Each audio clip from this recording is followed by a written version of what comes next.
Hi, my name is Dr. Cheryl Meyer, and today I wanted to talk about Lucy from the Narnia books. I love her, and she's always been an inspiration to me, and I think she can help us understand how to understand our beginning stages of waking up and how to listen to our intuition, how to appreciate and enjoy and have fun with our intuition.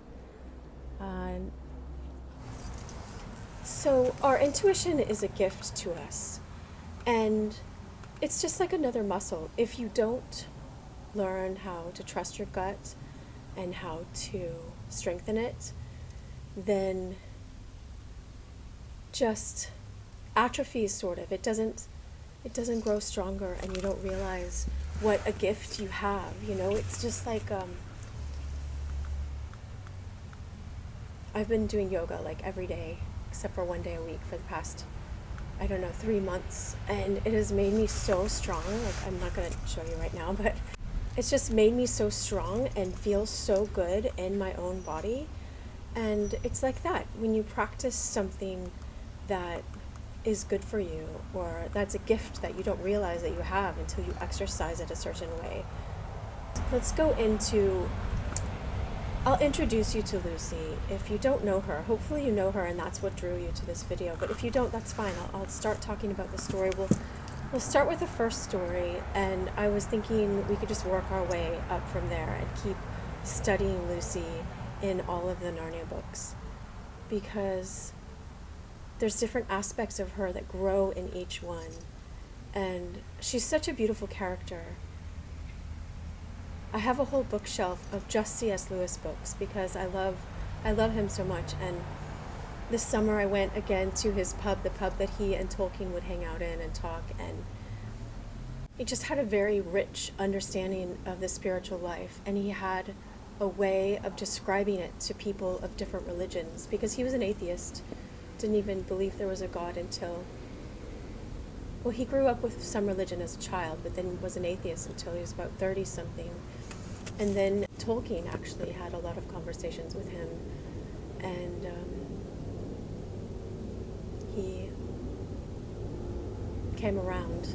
Actually, he said he was at a zoo when he came around.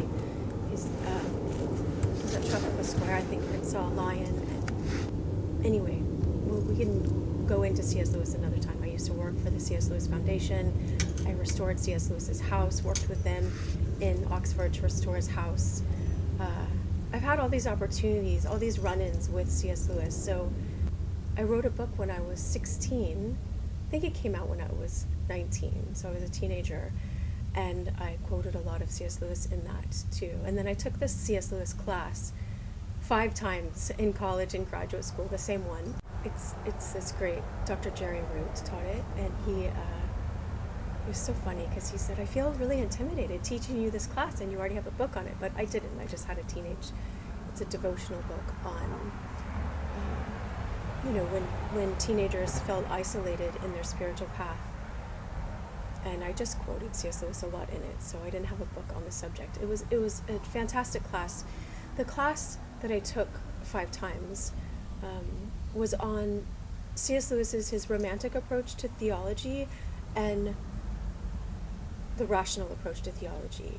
And so C.S. Lewis has all these fiction books where you can understand your spirituality more on the feminine side, let's say, on the magical side, on the, enter in with him on this magical journey. And then all these other books, some people don't even know about his rational books. Some people know only this side, the logical side, and some people only know the fantasy, all the Narnia Chronicles and Paralandria, the space trilogy ones. And he also wrote poetry, but I haven't read a lot of C.S. Lewis's poetry. And so the class was wonderful because it taught you how to develop, this is actually sort of my life, develop your logical, rational side. Logical brain is your left brain. And then your right brain, your artistic side. And that's more your creative, your spiritual, your musical. So I play the guitar and sing now. And I went to grad school for forever, 9 years of college and grad school. And then I've been working as a psychologist for 20 years. So I stayed in my rational side for a long time, and I want to be more creative now. So I'm doing these videos to add value to your life so that you can start exploring the spiritual side of yourself in an expansive way, in a different way than you have before in just a church or whatever your religious practice is. The Narnia books are universal, so we can understand Lucy and her character, and she can open us up to new horizons in a non-threatening way. That's why she just kept coming into my mind that I need to do a video on Lucy. So let's start. We'll start with the first one. And I have a pop-up book that I got from my kid. Oh, see? Nike. That's a Greek word that means victory.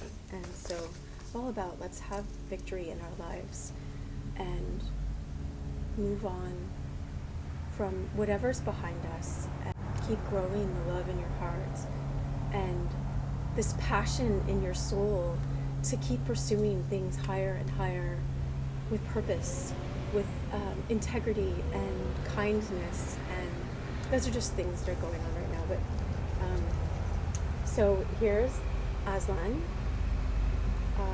This is a beautiful pop-up. Oh, look at that. I didn't know I was going to do that, but anyway, I don't want this video taken down for copyright reasons or anything. So, but I'll open up. I'll show you the scene for the beginning of Lucy. This is Mr. Tumnus, and I think this book is discontinued anyway. It's so sad, but so Lucy, let's see. We begin, and not the movie, but let's go with the book. We begin the book, the first book. The first book that C.S. Lewis wrote in the Narnia books is The Lion, the Witch, and the Wardrobe. So don't read The Magician's Nephew first. It's meant to be magical and unfold. He wrote it later, and even though it explains how Narnia got started, it's not a good place for the kids to start, is my take. But people do things so backwards because they think, it's explaining Narnia. You don't explain Narnia first. You enter into this magical place and enjoy, find yourself in it. Okay, so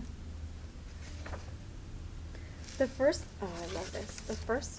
I won't read through all of it. The first chapter is called Lucy Looks into a Wardrobe. Chapter 2, What Lucy Found There.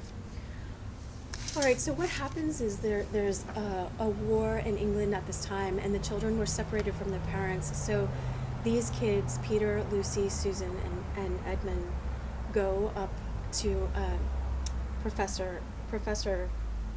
the professor's house. Okay, this professor takes us in. Oh, of course, a wise old man. You often have a wise man or a wise old woman in a story. They're like the Yoda, the character that brings logic and wisdom and thoughtfulness and wakens up this part of your mind that steps back and looks at things and observes things and sees what is going on here. What is this? Instead of just getting lost in all the drama of the story. This is the wise one that you can go to, and there's this wise part of yourself. So all these characters are different parts of ourselves. But Lucy goes to this house, so they're in a different place. Their parents aren't there. And they're going... I hear the neighbor practicing piano. Anyway.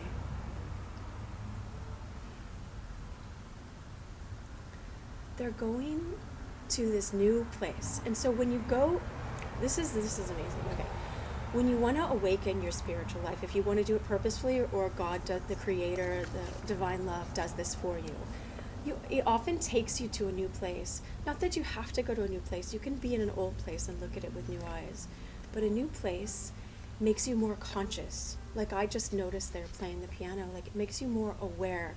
I just got back from Turkey, a mystical trip in Turkey, and I went to Ephesus and saw Mary's house after the resurrection. Her and John went to Ephesus, and there are all these places.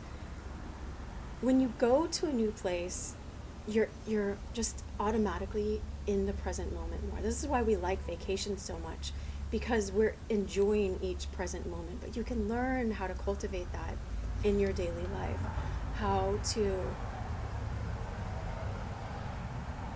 remind yourself Like I reminded myself, hey, listen to what's going on. There's someone playing piano. There are cars behind me. The sun is shining. Oh, I love the sun. Look at that. I just got it in my eye. I love the sun.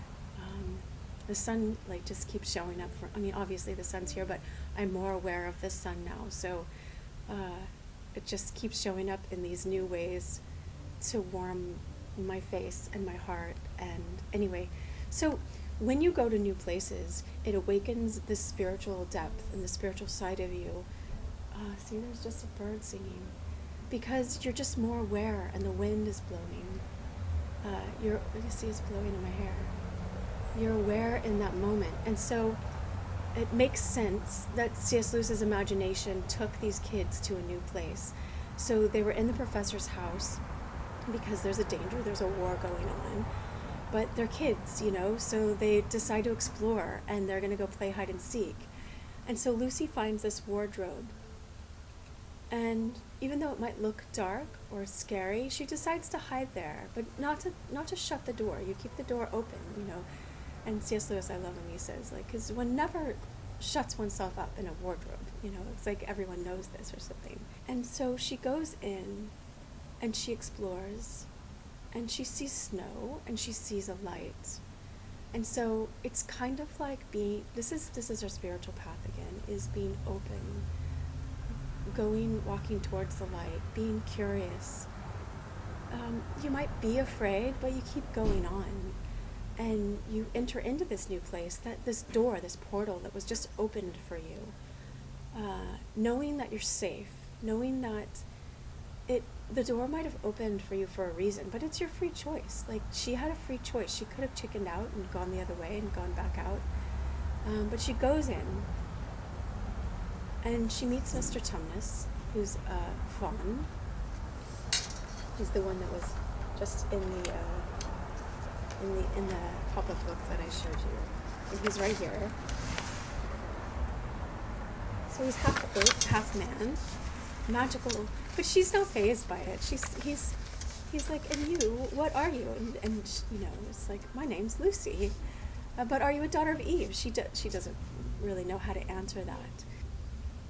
She goes friendly, and she goes with Mr. Tumnus. He asks her to tea. And even though Mr. Tumnus is in the pay of the White Witch, he agreed to sell her out, basically. If any human came, he agreed to sell them out to the witch for a pay of some sort.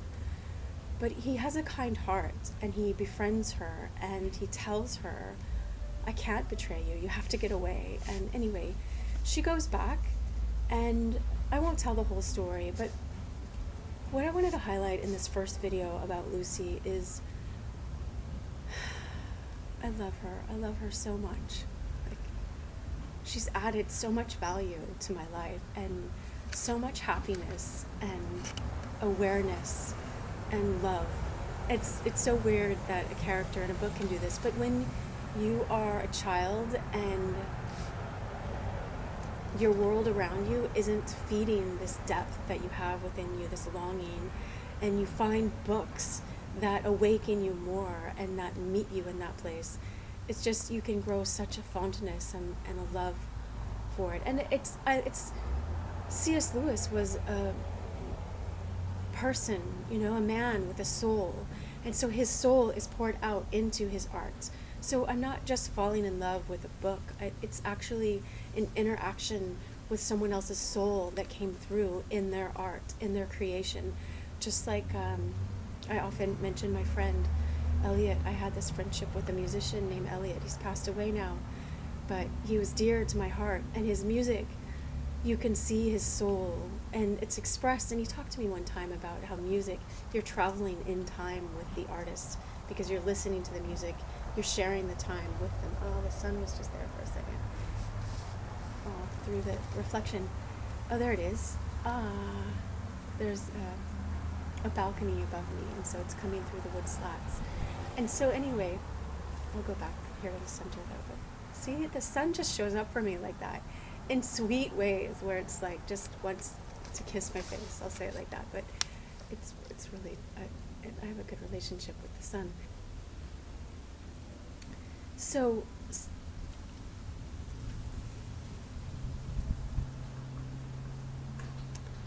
C.S. Lewis, oh yeah, so Eliot, in his music, it shows his soul, and C.S. Lewis, so I'm actually rendezvousing, or whatever, having a meeting up with a part of C.S. Lewis's soul that's coming out in this character, Lucy. And so she goes into Narnia. She has this tea and cakes and a talk with Mr. Tumnus, and learns about the land of Narnia and how it's always winter and never Christmas. Father Christmas can't come through there because it's been winter for so long. And, it's great. On Mr. Tumnus's bookshelf, there's a book that says, "Is Man a Myth?" And I love it. I love how C.S. Lewis puts there, because here we are in this magical land of Narnia that she landed in, and she's looking through, this is exactly what I would do if I'm in someone's, cave, and see all their books. I love books, and so I'd go over and look at the titles of their books. If they don't mind, he was making tea, so, she goes and she sees the books, and it says, "Is Man a Myth?" And we are all thinking, are other realms a myth? Is Narnia a myth?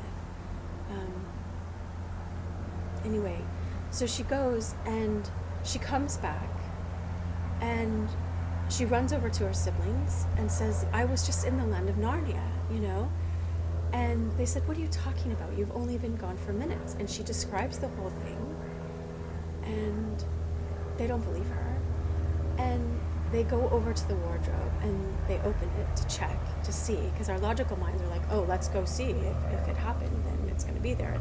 They knock on the back of the wardrobe, and it's just the back of a wardrobe. There's no door anymore.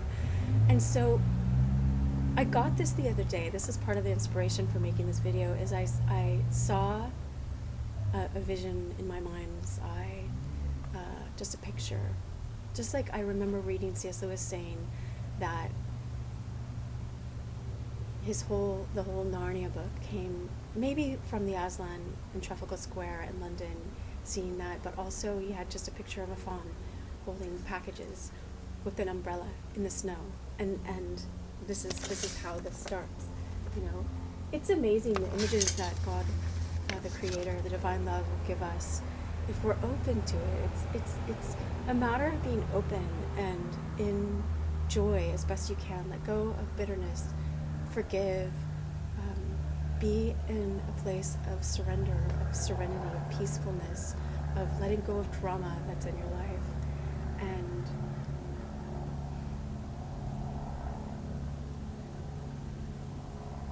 you never know what's around the corner. You never know what's going to happen each new day.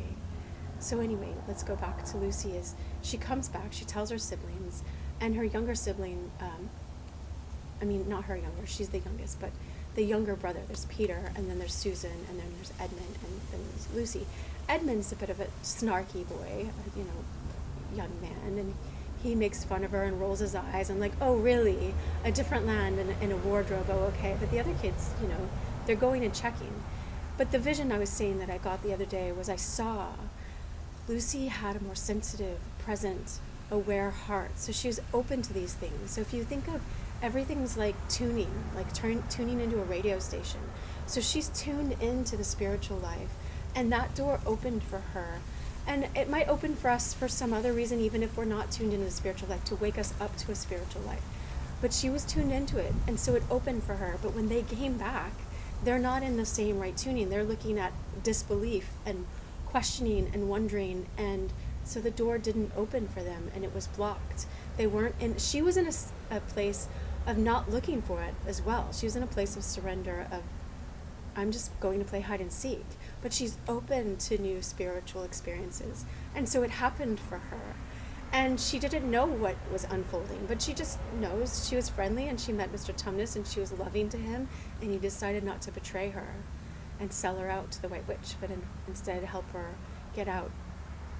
And so the kids were puzzled, because the older kids, Susan and Peter.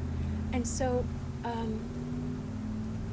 I won't go too much further in the story, but the next part, I'll go into the next part because I want to get to this one part. Edmund, later on they're playing again, and Lucy goes into the wardrobe again. I think this is the part. Yeah, this is the part. one of the parts I wanted to express is she says, I know it happened, but I don't know how.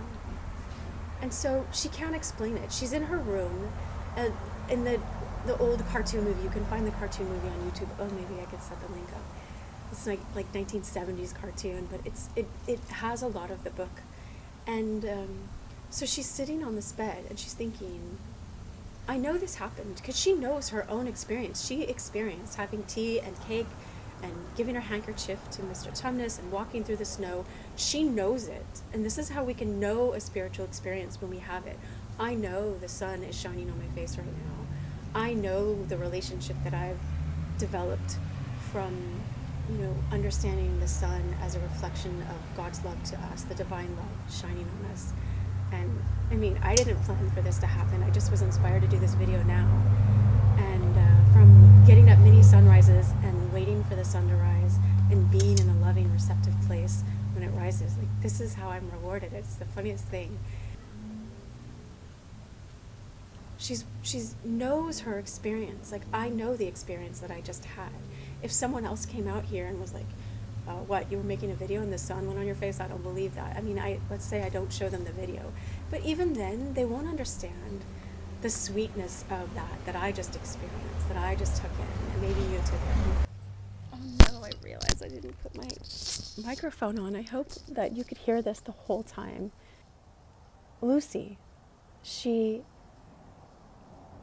knows her experience, but she also knows going out and checking the wardrobe and seeing that there was no entrance into a magical land. So she says, I know it happened, but I don't know how. And so later on, Edmund gets in the wardrobe. He follows her in, but he goes in later, and there's a different time in Narnia. And for our spiritual awakenings and our spiritual experiences, there is a different time. It's a different time than our own lives. And you can have a vision, or I saw a painting in Italy one time.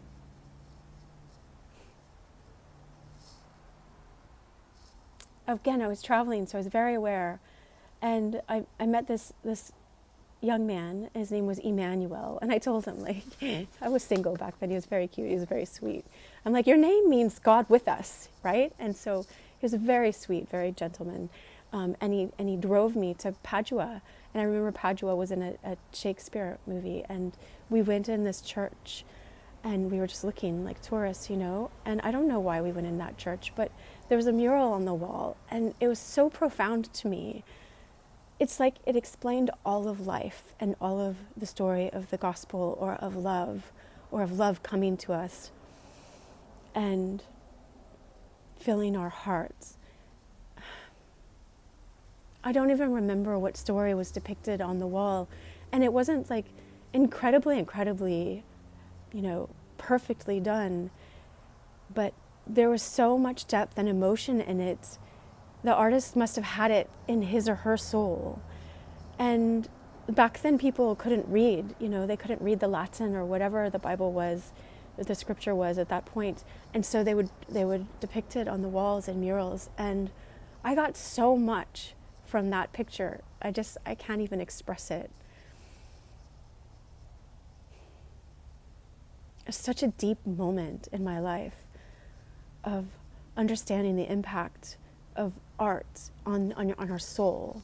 And so anyway, Lucy had this experience and she knew it happened. She didn't know how. Edmund's going in just to follow her and make fun of her, but he ends up in Narnia too and has his own experience, and maybe I'll talk about his story another time. He meets the White Witch, and so there's all this negative stuff, and he sells out for Turkish delight. We can all sell out in our lives for lesser things in the moment, and keep selling out or learn. But he ends up selling out himself for candy, for Turkish delight, and selling out himself to the witch in a lot of different ways, and wanting to be king, and she flatters him and says he will be, and she just wants to trap him, and because she hears about there's 4 kids, and she knows there's a prophecy when 2 sons of Adam and 2 daughters of Eve come into Narnia, her reign's going to be over. She knows there's a prophecy. So she's trying to trap him, and he betrays his sister, Lucy and says she was in there before, and he says she met Mr. Tumnus. So he betrays Mr. Tumnus as well. So there are consequences when we sell out. But anyway, that's a whole different video. I won't go down that sad story of that. But Aslan later, he'll make it right, and people can ask for forgiveness or be sorry or whatever. Anyway, I won't go into that. But he goes back. So he's got this different taste of Narnia. He's got like the ego taste of Narnia. And Lucy is still in her spiritual path. We're all imperfect. So I'm not saying she's perfect. But so she meets Edmund, and she's like, so you've made it to Narnia. I can't believe it. I can't wait to tell the others. Now they'll know. And, it's this exciting new place they can all go to. And so they leave the wardrobe. And Edmund's going to go tell his brother Peter and Susan as well. And they go out. And Lucy says, and then she's like, right, tell them, Edmund. And he's like, oh, yes, we were only playing that we went to her land of Narnia. And she starts crying. She feels so sad. Like, he was just there. Why would he do that to her, Because she's loving. And so she expects that other people will be loving as well, because that's where her heart is. And that's where our heart is when we're in the spiritual side. And not that we're not meant to be wise as serpents, innocent as doves. Oh, we could talk about that. There's a deep spiritual meaning in that too, because a serpent protects its head. And in the realm of Christendom, the head is Christ. But in different religions, it might be protecting this deep way, the way of your heart, the light, the true way, the way of truth. No matter what else happens, don't worry about anything else. But anyway, so then finally, now I'll get to Peter and Susan go and talk to the professor, and they say, we don't understand. Our sister, Lucy was only gone for a few minutes, and she comes back and she says she was in there for hours and that all this stuff happened. And then she says that her and Edmund were there together, and he says they were just pretending. And the professor asks, which one have you found more reliable in the past? Who tells the truth the most in the past? Because that reveals their character. And they said, until now, we'd say Lucy every time. But, of course, there's not a land in the wardrobe. And the professor says, is there not? Like, how do you know this? And they're like, what are you talking about? Well, she was only gone for a few minutes. And she, it says she was there for hours. He's like, don't they teach you logic in school still? That makes her story the more believable, because if she was making it up, why wouldn't she have been gone for hours to make up this story? That she did come back and said all these experiences. And he says, I don't know what kind of other worlds are around the corner, or where people can go off to, and what their experiences can be. We ought never to make fun of someone else's true spiritual experience, or never put down their own spiritual longing that wakes up in them, and following their spiritual path and embracing their intuition and where it leads them, even if we do have mistakes. I've had a lot of mistakes, and I just am like, guess what? I'm going to have them, and I want to learn. I'm still going to risk. I'm going to go down that road where the highest love is, or where my inspiration is leading me, or where I feel called to go, even though it's the weirdest. Like, I don't know why I was wearing my Nike shirt today. I just had an inspiration to put it on, and it means victory. And maybe someone needed to hear the word victory today, and that you can have victory in your life when you're watching this. I know I like hearing that. So anyway, professor's like, don't they teach you logic? Like, that she was there and she told you she had this long experience and didn't just hide to make that experience real is the indication. And so we get all these indications in our spiritual life that our logical brain just can't explain. It doesn't know how to compute. And our heart has so much knowledge for us. But as soon as it goes up to our logical mind, it's like, no, that doesn't make sense. This person doesn't like that, or this person, it just, or we can see a billboard message, when I'm in an open, expansive spiritual state, I see so much. Like I can see all these messages just in a billboard or on a license plate. And if I took a picture of it and I look at it later when I'm in a logical state, I'm like, what was I seeing? Like what? I don't even understand that. I write all this stuff down. I write so much of it down. But it makes an impression in your heart when your heart is open.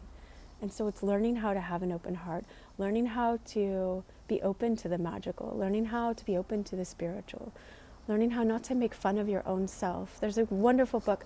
C.S. Lewis was inspired. He said every book that he wrote was inspired by this Scottish man that I love so, so much. His name is George MacDonald. He's an author. Like if you want to meet C.S. Lewis's soul, like meeting George MacDonald's soul is on like another level. He's so, so dear to my heart. God, he's like, dear God, you know, he's a deep soul. And he wrote this book, The Princess and the Goblin and the Princess and the Curdie. And the Curdie was a boy, this miner. And so women will be more intuitive naturally, more wild and spontaneous. My bracelets are making the noise. Oh, I have a sun on my bracelet. I found it the other day when I was cleaning and I didn't know I had this. And it says, "You are my sunshine." And it's like it just came to me as a gift. When you love returns to you in all these weird magical ways, just like we're talking about. And so in that book, in The Princess and the Curdie and The Princess and the Goblin, Curdie, the boy, men and males and their spiritual life unfolds in a different way. And he was doubting this at first, but he saw the love in his mom, and the real spiritual experiences he had heard from his mom that she had had. And he doesn't doubt his mom, he loves her. She's a very loving woman in these books. And anyway, he meets the great-great-grandmother, the spirit. It's like a representation of the Holy Spirit or this beautiful divine feminine aspect of God.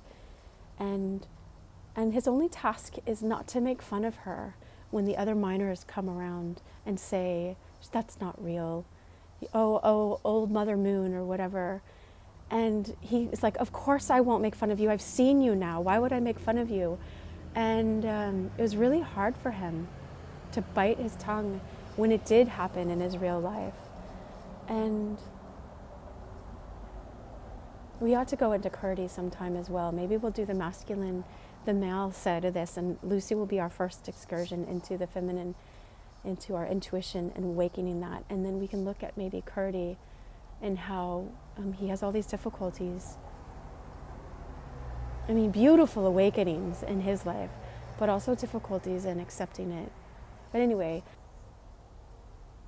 we'll end with this, is just understanding that Lucy knows it happened, and she got there again. And she got there again a different way. And Edmund was brought in for his own purposes, not his own, but maybe a deeper purposes. There's a purpose in the shadow side of us and in betrayal and in what unfolds because of that, this redemption and love and kindness and forgiveness and acceptance and accepting ourselves where we are. And there's all sorts of other messages in there. But it's not about teaching you a moral. What I'm wanting to teach you about is being open to awakening the spiritual side of yourself and following it, and joining me on this, if you want to join me here, but just joining with other people that are awake to this as well. There are lots of different people that are awake on different levels. And so this is kind of, I wanted to make a sort of an entry level, but touch on the deeper, plant seeds of the deeper. There's a lot deeper spiritual path that can unfold for you as you begin and follow this. So Lucy means light, and it's funny that the lights came on to us. Anyway, I wish you so much love. Thanks for joining me on this first exploration of Lucy in the wardrobe.